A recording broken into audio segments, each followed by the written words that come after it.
So you just want to talk from a naturalistic, humanistic perspective, then religion is a subset of culture that aims to provide comfort to people, and it provides identity. Like, why should this one aspect of life, never have a political expression? And there's no Platonic, ideal of good politics or good religion. They're just various adaptations to a complicated, painful and difficult world. Just because America has this ideal that church and state should be separate doesn't mean that that's right for everyone in all circumstances.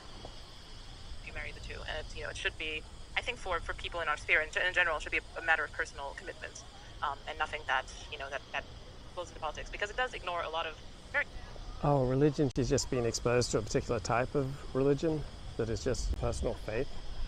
But religion is something that is lived by human bodies, bodies that lust, bodies that hate, bodies that fear, bodies that see threats to its survival, bodies that organize with other bodies in communities. Like, you just can't have religion purely separate from the political and the social and the cultural.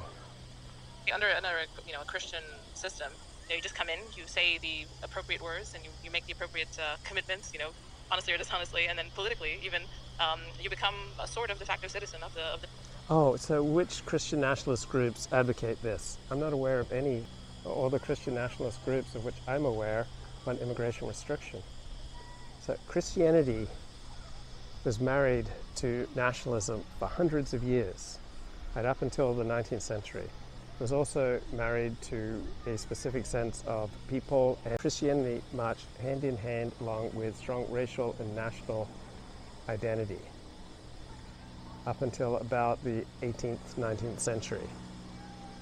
And then the mainstream of Christianity started diverging, moving in more egalitarian and universalist tendencies.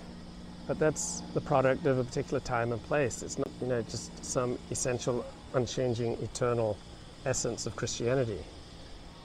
Sometimes Christianity is a force for racism, sometimes it's not. Sometimes Christianity is a valuable aid for national identity, sometimes it's not. Depends on time and place.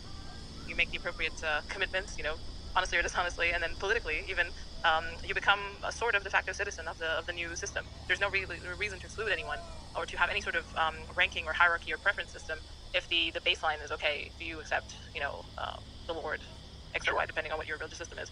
So yeah, I think that's a really big blind spot. Yeah, I think they're presenting ideas and analyses here and critiques that you've never heard of before. This is amazing stuff. It's also curious too is if you look at certain organizations that have been the loudest proponents of immigration, particularly in America, more often than not they're Christian charities, and I can empathize with the idea of helping the meek and the poor. Sometimes Christianity is being a force for immigration restriction and racial and national identity, and sometimes it's been for diluting that and creating a more universalist and egalitarian and non-racial identity. Depends upon time and place, like everything else. At the expense of what, right? At the expense of the nation, the health of the nation, and the good of general population, our people, so to speak. It's it's a sort of suicidal altruism. And I think above all else, you have to sort of look out for your own before you start worrying about matters of charity and alms and that sort of thing. Yeah, and that's never occurred to Christians. Right? This is just some blind spot, right? I don't think there are many Christians who regard Christianity as a suicide pact. Right? Most Christians do not engage in their religion with the understanding that it will mean, the end of everything they hold sacred. And yeah, exactly what you said. It doesn't have all the answers, and particularly when it comes to matters of race and the composition of a nation. Yeah, because Christians, they've never thought about race. When did you ever hear a Christian talk about race? Christians never thought about the composition of a nation, never occurred to them before, right? That's absolute nonsense. Christianity went hand in hand for hundreds and hundreds of years with strong racial and national identity. Right? These guys have no sense of historicism.